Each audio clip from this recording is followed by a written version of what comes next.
Good morning, guys. I just want to say, and I tried to create a short about this, that there is a new day and time that we are coming into right now. It's an amazing time.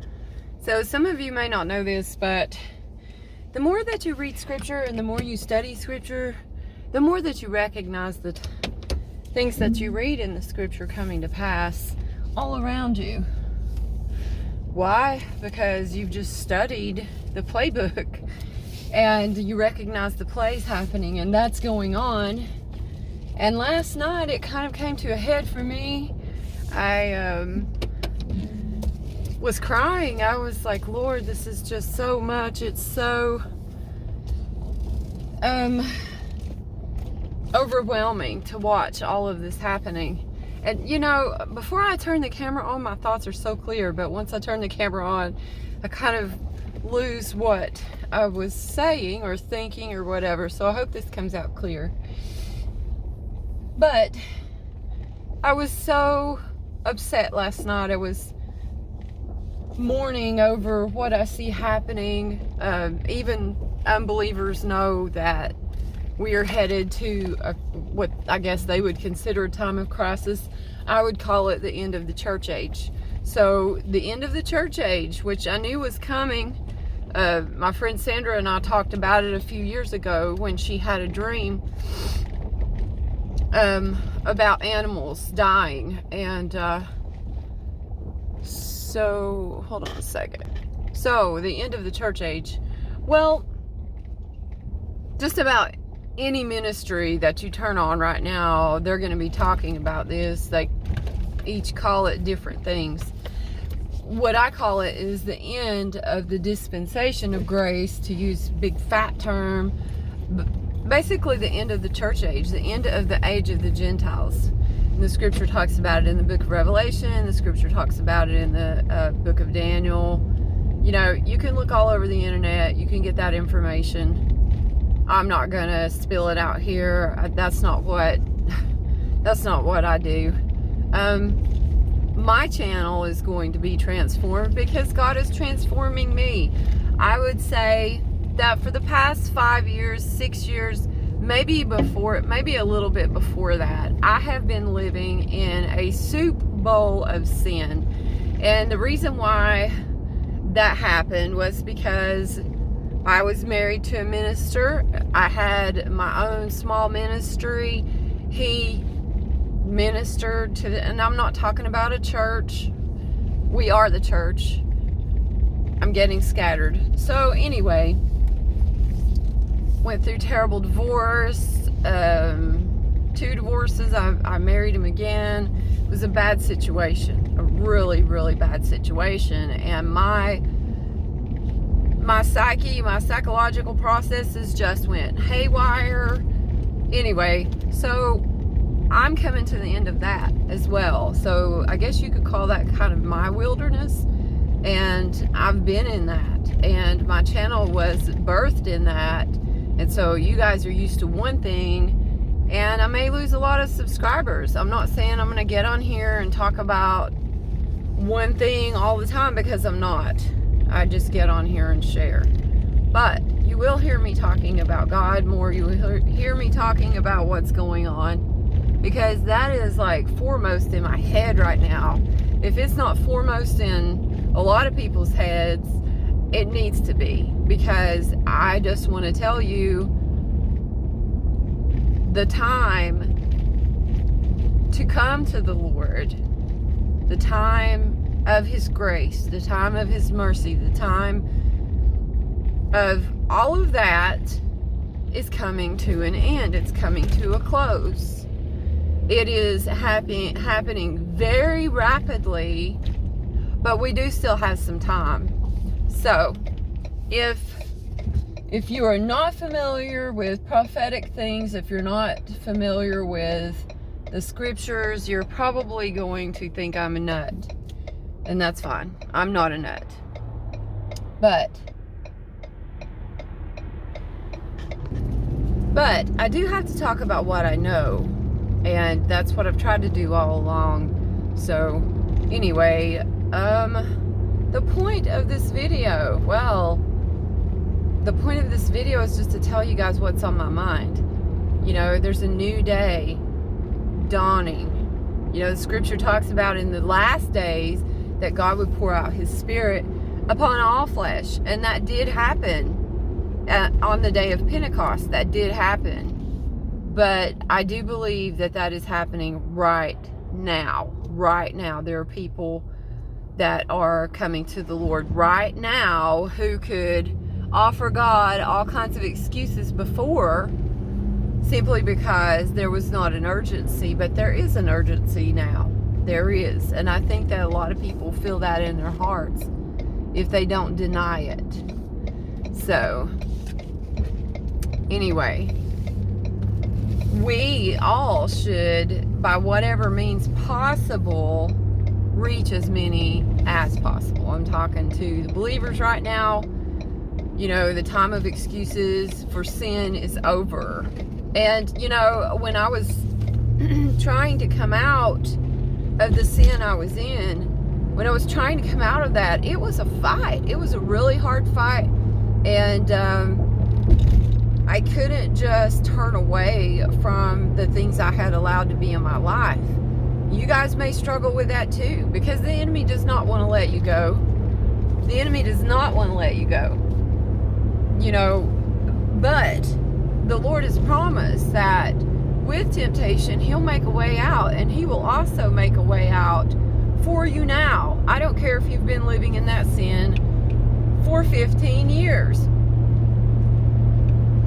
He is able to make a way out, but you may have to struggle. Just like with letting go of any addiction. My eyebrow is driving me nuts, guys. Just like with any addiction, you may have a period of struggle when you're trying to transition into cleanness, away from whatever it was that held you captive. You know, our flesh loves some sin, guys. It loves some sin. I used to say, when I used to minister, I used to say, my flesh is blonde. Well, guess what? I mean, yeah.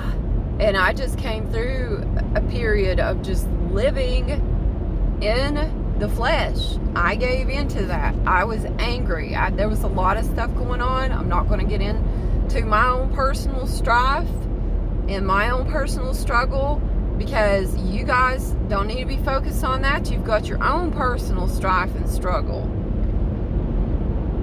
And to come out of it, you're going to go through the same thing. You're going to go through a similar experience, you know, and people will reject you.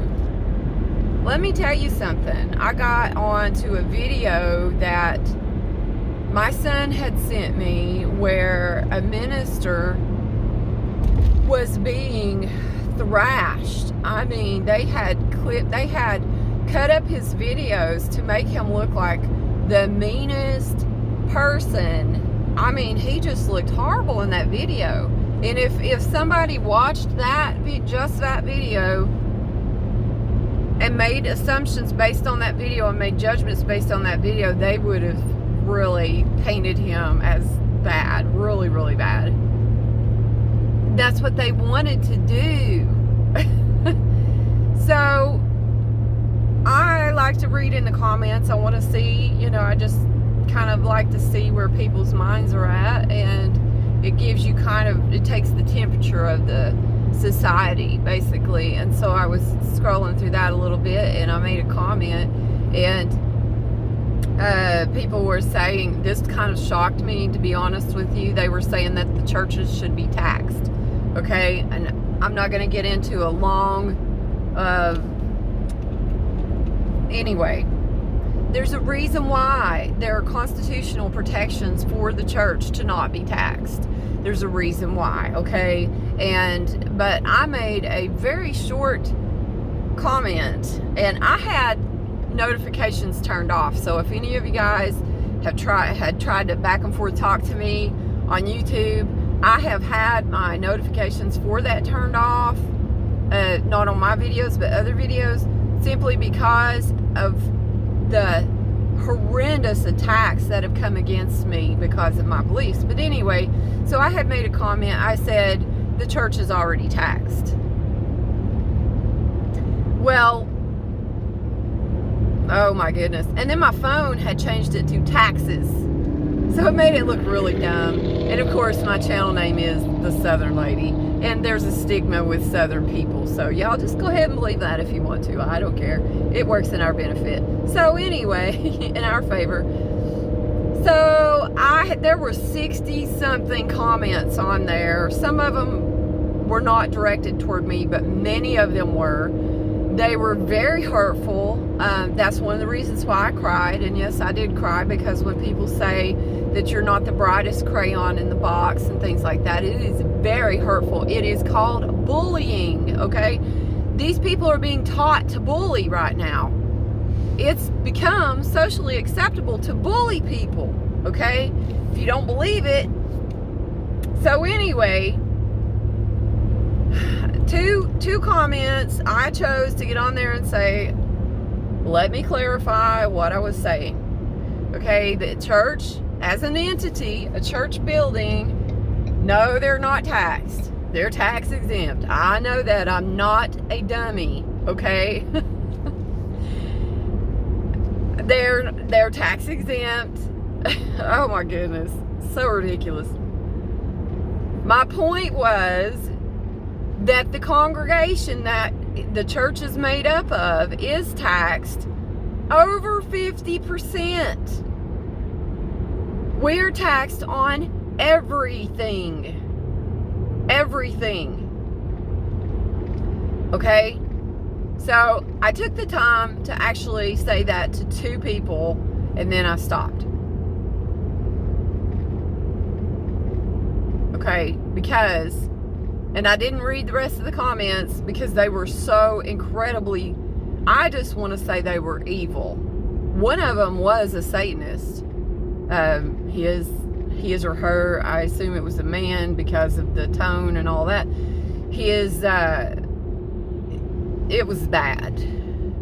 You know, calling me stupid, etc., etc. So anyway, so I turned my notifications back off, and my point is, we're coming into a time of like huge persecution. But anyway, and I was very hurt last night. I was very down, very discouraged because of that. It was a blatant attack. But then this morning, I realized that we're about to leave. No matter what you want to say, I don't care if you call it rapture, I don't care if it's by death, I don't care what you call it, we're about to leave up out of here and see the Lord, which is what I want more than anything. But we are going to have to endure some really, really, really bad stuff. If people get shocked when they see an asteroid, a meteorite, whatever, going across the sky, you just wait until they see this other stuff that's coming, that's prophesied about. Okay? So, anyway, so that's what I wanted to get on here and talk about this morning. We have a bright day coming. It does not look bright right now, but you know, light shines out so much brighter in the darkness. And even if it's one tiny little flame, it really makes an amazing difference. And the darkness cannot snuff it out. It has no power to. Okay, I'm gonna hop off here, guys, and get busy with my day, and I will talk to you soon.